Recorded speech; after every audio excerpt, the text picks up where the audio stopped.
আজকে আমি দারুণ একটা রেসিপি আপনাদেরকে শেয়ার করে দেখাবো। এই রান্নাটা তো আমার দারুণ লাগে খেতে, আর আপনাদেরও অবশ্যই ভালো লাগবে। এই রান্নাটা করার জন্য লাগবে যে কোনো 5 রকমের সবজি, তবে অবশ্যই মিষ্টি কুমড়া আর ডাঁটাটা থাকতে হবে। এখানে আমি ছোট ছোট করে মিষ্টি কুমড়ার ডাঁটা সব রকম সবজি কেটে নিয়েছি, আর এটা কিন্তু শাকের ডাঁটা। এরপর প্যানের মধ্যে কিছুটা সাদা তেল দিয়ে দিলাম, আপনারা চাইলে সরিষার তেল দিয়েও করতে পারেন।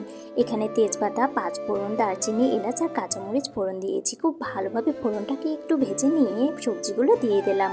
এখন স্বাদ মতো কিছুটা লবণ আর স্বাদ মতো কিছুটা হলুদ গুঁড়ো দিতে হবে। এরপর খুব ভালোভাবে সবজিটাকে কিন্তু ভেজে নিতে হবে আস্তে জালে। এই রান্নাটা সুস্বাদু করার জন্য অবশ্যই সবজিটাকে কিন্তু খুব ভালোভাবে ভেজে নিতে হবে, নয়তো কিন্তু ভালো লাগবে না।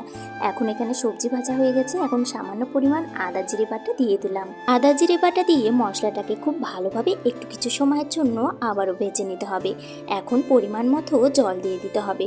জলটা অবশ্যই পরিমাণ মতো দিতে হবে, নয়তো কিন্তু ভালো লাগবে না খেতে। সবজিগুলো সেদ্ধ হবে এমনভাবে জলটা কিন্তু দিতে হবে। ঢাকনাটা খুলে আমি বারবার নেড়েচেড়ে কিন্তু রান্না করে নিয়েছি। এখানে কিন্তু ঝোলটাও একদম টেনে এসেছে, সবজিটা কিন্তু একদম খুব ভালোভাবে সেদ্ধ হয়ে গেছে। এখন এখানে দিয়ে দেবো স্বাদ অনুযায়ী কিছুটা চিনি আর একটু ময়দার মিশ্রণ গুলিয়ে দিয়ে দিলাম, যেন গ্রেভিটা একটু ঘন হয়।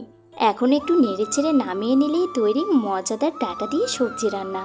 এই সবজিটা রুটি, পরোটা, লুচির সঙ্গে খেতে সবচেয়ে বেশি ভালো লাগে। আমার তো একদম পছন্দের একটা সবজি। এরকম আরও নতুন নতুন রেসিপি পেতে আমার পেস্ট্রির সাথেই থাকুন। ধন্যবাদ।